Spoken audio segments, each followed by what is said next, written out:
জোহরের নামাজ আমরা কিভাবে পেলাম?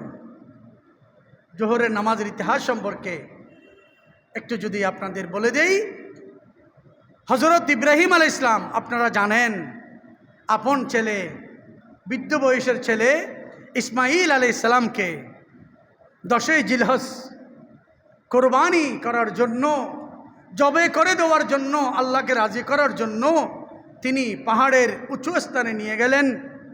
ইবলিস শয়তান একবার, দুইবার, তিনবার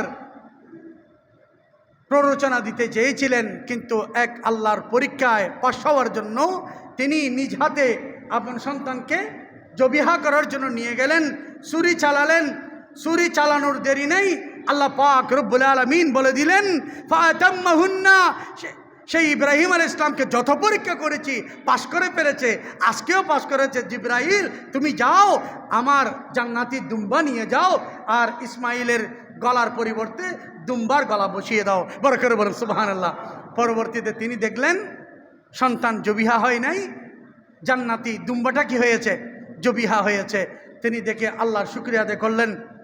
ঠিক ওই সময় ছিল জোহরের পরবর্তী সময়, অর্থাৎ দ্বিপ্রহরের পরবর্তী, যখন একেবারে স্থির হয়ে যায়, এটাকে বলা হয় কি, সূর্য স্থির হলে দ্বিপ্রহর, তখন নামাজ পড়া কি মাকরুহে তাহরিমি, নামাজ পড়তে পারবেন না।